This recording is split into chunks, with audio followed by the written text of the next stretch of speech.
I'd like to ask a favor of all of you. I'd like for you to remember a time you can recall vividly when there was someone you cared about, and they were making the wrong choice. And you knew they were making the wrong choice, and it could have been in their health, it could have been in a relationship, it could have been in their career. It hurts when someone we care about goes down the wrong path. We might feel frustrated. We might feel powerless. We might feel angry or even afraid. Today, I would like for us to address the elephant in the room. Why are pet owners so bad at making decisions? Why is ownership up and visits down? Why is the gap widening? How is this affecting our clients, our livelihoods, the bonds between millions of pets and their owners? Beyond being sort of tragic, I think this is also interesting. Something's going on here. This isn't just random. Why? Today I have a question for you. What if we're not talking to the right part of the brain? What if decision-making wasn't a black box? What if there were hidden forces that, at all times, shape our decision-making and guide our behavior? What if these forces were systematic and predictable? Could we understand these underlying mechanisms and begin to build strategies that help people make better decisions? What would the ramifications be for our pets, for pet owners, for veterinarians?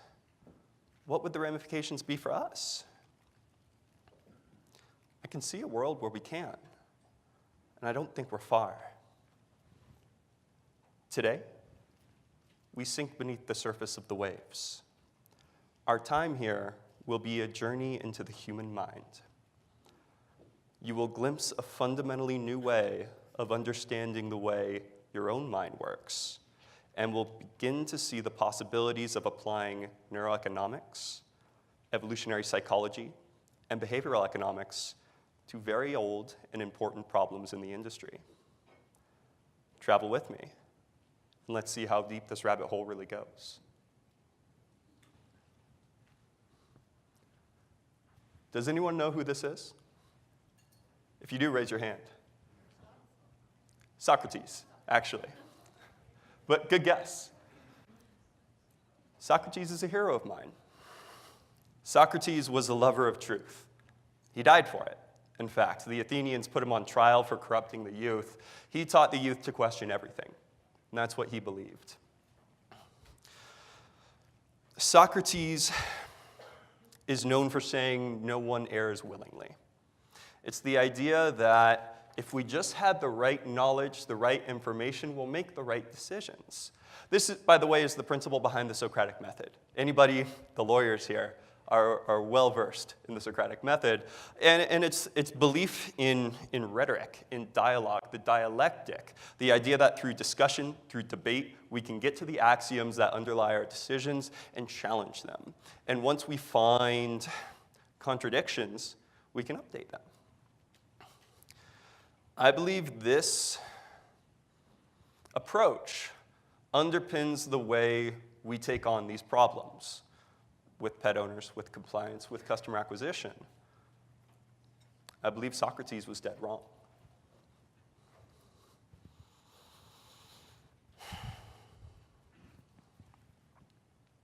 This is Myra. Myra has a 4-year-old dog. Her name's Maggie. She just moved to the area, and she's looking for a vet. She's what we call, in the digital marketing industry, on a customer journey. Now, when Myra's on a customer journey, her mind, her conscious mind, knows where it's going, right? It's asking questions, logical questions, fact-finding. Who are you? What do you do? Where do you do it? There's a deeper layer here. Her unconscious mind is asking a much older question, a question rooted in our evolutionary past. Can I trust you? That's what we look for. Whenever we meet someone new, whenever we look for a brand online, we are hardwired to be asking, can I trust you? Can I trust you? Can I trust you? Now, when trust is absent, you can feel it. You can feel it in the pit of your gut. In fact, I'm sure you've all had the experience, say on a website. You're on a customer journey. The website offers the product or service that you need, but something feels off, right? Trust is absent. Same thing for when we're walking down a dark alley, or when we meet somebody who we can't put our finger on it, but it just doesn't feel right. The reason, by the way, we can't verbalize it is because it occurs in a nonverbal part of the brain. We are hardwired to look for people and social groups who would have our backs. It's because it was a survival imperative for our ancestors, right? We needed to find these kinds of people who would protect us when there were threats, when there was danger. If not, well, I mean, our ancestors that didn't do that well probably didn't procreate.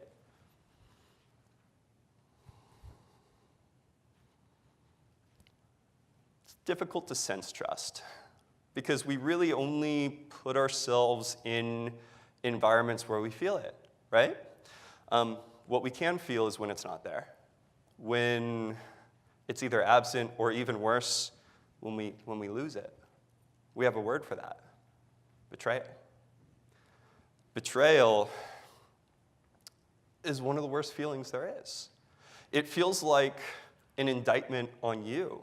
You know, it feels like the world that you built was illusory. And you aren't just blaming the other person, it's, how could I let this happen? How could I be this stupid? It's kind of the equivalent to the age-old advice of what to do in war: don't get shot, right? Nature is telling us, don't group yourself with people who you can't trust. And because these needs were so important to our survival, we are remarkably well attuned to figuring out who we feel comfortable with, right? We can read emotions within a split second over the phone. We can read micro expressions on the face because it was a survival imperative. And we're doing this all the time with veterinary practices.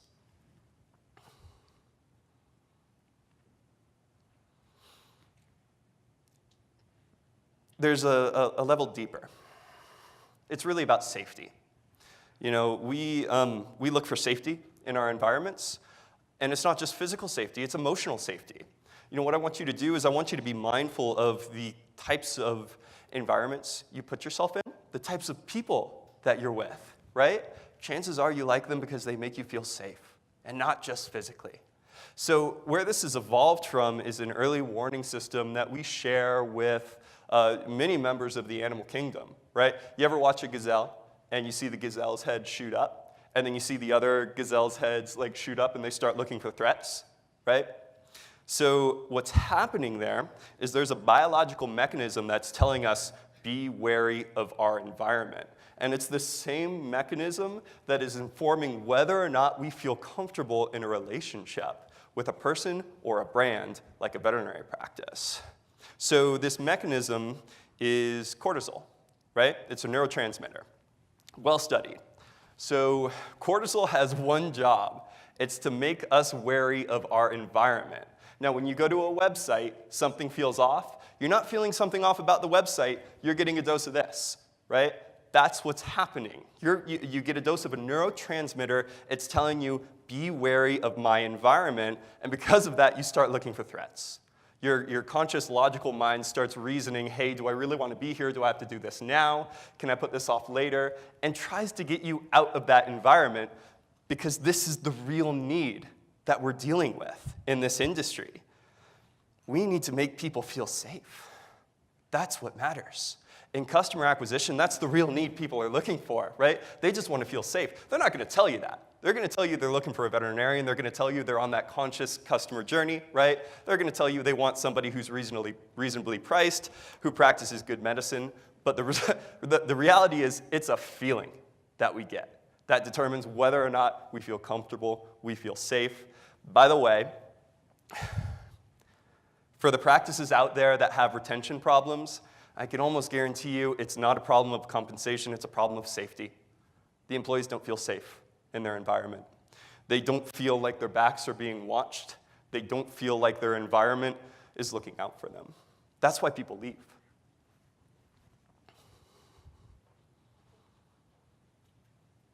There's another neurotransmitter we all really like, oxytocin. Stacy talked about it yesterday. You can recognize oxytocin when you're with very good friends, right? So you know how when you can spend time with friends and just sit there. You don't even have to say anything, and it feels good, right? Oxytocin's what feels good. It's not anything about the environment. It's your brain feeding you a neurotransmitter. It's often called the bonding chemical. So what I want you to consider is maybe we're not really looking at the right layer, the level of magnification. What we need to be looking for is at the neurological level. How do people respond to their neurochemistry? How does that guide their behavior? And is it possible that it's predictable when the right neurotransmitters are being fed to them? Let's go a little deeper. Anybody know who this is? These are. So, on the left, we have Amos Tversky. On the right, we have Daniel Kahneman. These are two Israeli psychologists who, in the 1960s, began working together. And ultimately, what they ended up studying, or criticizing, really, was utility theory.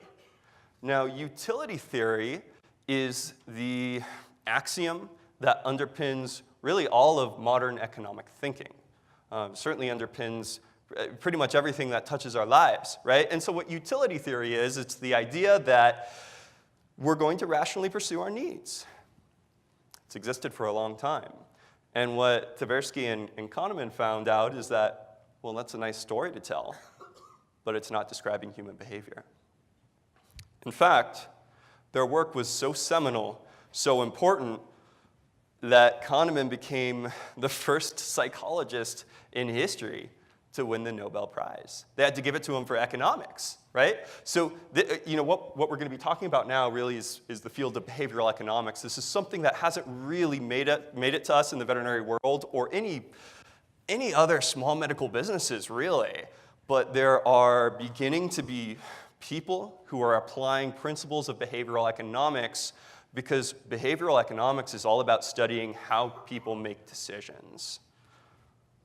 You can see here Kahneman being awarded I believe the Medal of Freedom by Barack Obama. So really, what is it that Kahneman and Tversky found that was so compelling, so shocking, that turned our economic models upside down?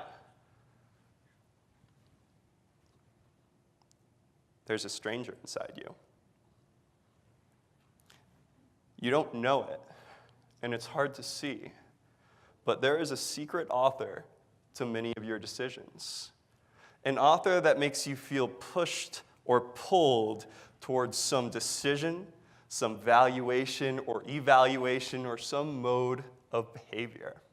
So Kahneman just released a book. By the way, there's a phenomenal book by Michael Lewis called The Undoing Project that chronicles Kahneman and Tversky. Highly recommend it. Kahneman wrote a book basically as an exposition of their main work called Thinking Fast and Slow. It's fantastic. So the premise of the book and of their work in prospect theory, that's what their theory was called, is that there are two systems in the mind.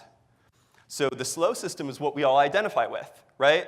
I would bet that everyone in this room is well above average intelligence. And you probably identify with your ability to reason, your ability to plan, your ability to question. But that's only the tip of the iceberg. What's beneath the iceberg is system one. Now, system one is automatic. It happens to you. You don't make it happen. right? That's the difference, and that's what we're going to be talking about today. System 1 happens to you. You do not control it. System 2, you control, right? It's what we traditionally think of as conscious reasoning and thinking. So let's get to know System 1 a little better, because I think this is the part of the brain that we haven't been talking to. So everyone, please look at the screen. What happened in your mind? Did you answer it? It was automatic, right? Welcome to System 1. So System 1 looks for a story. It looks for coherence. It wants coherence. It craves it, right? And it wants to be able to alert us when something's amiss or something's troublesome, like, can I trust you? So this happens automatically. You couldn't help but answer this. And I want you to be sensitive to the different kind of flavor of this mental phenomena than what you usually think of as thinking. All right, look at the screen again. Did you feel something? Maybe a sense of foreboding, right? A sense of concern. So System 1 is also in charge of sense perceptions and, reading emotions. It's occurring automatically in us when we see a face that's got ill intent and aggression. We feel uneasy, right? We are so good at reading these psychological events because of System 1.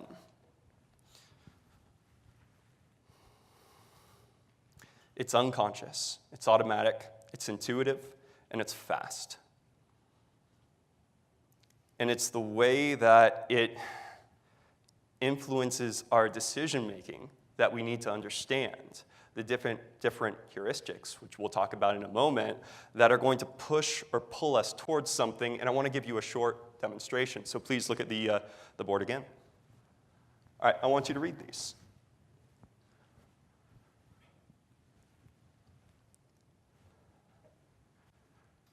All right, so we've got intelligent, industrious, impulsive, critical, stubborn, envious for Alan. For Ben, we've got envious, stubborn, critical, impulsive, industrious, intelligent. By a show of hands, I want you to tell me, who do you like more? Who likes Alan more? Who likes Ben more? Yeah, if you're like 95% of people, you like Alan more. Now, what's the interesting thing about this? These are the same characteristics, folks.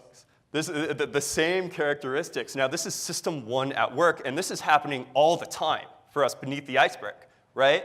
So what's going on is we're integrating data, forming a story, and refining that story.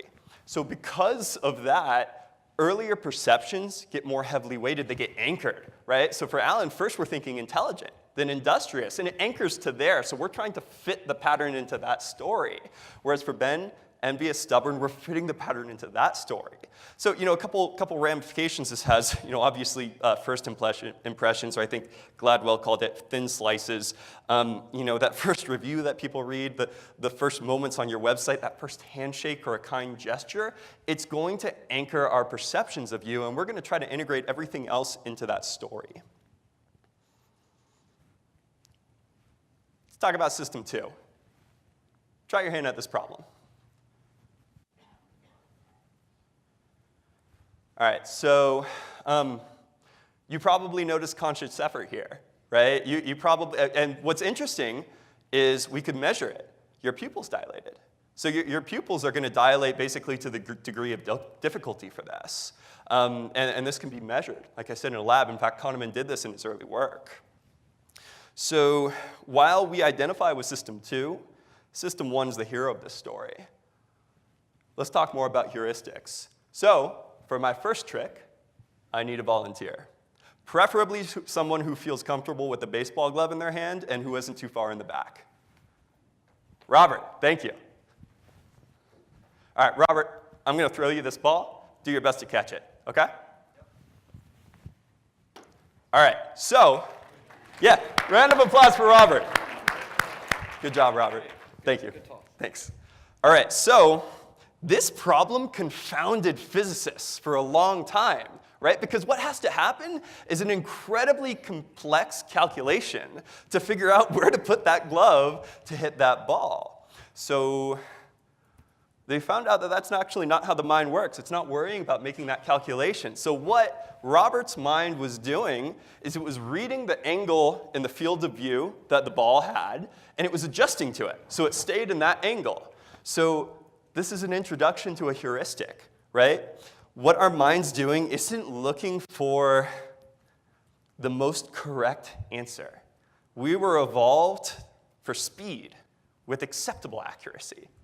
So heuristics really are shortcuts that we're taking to make decisions, and they're influencing so much of our behavior. So let's talk about those. All right, so being in web design and marketing, I hear a lot of veterinary pitches, right? And a lot of them sound like this. Welcome to ABC Animal Hospital. We are a full-service veterinary facility. We perform physical examinations, spay, neuter, dental care, and more. Give us a call and come on in. You guys heard that before? Yeah. What's it make you feel? Nothing? Bored. Yeah, right? Me neither. All right, so how about this?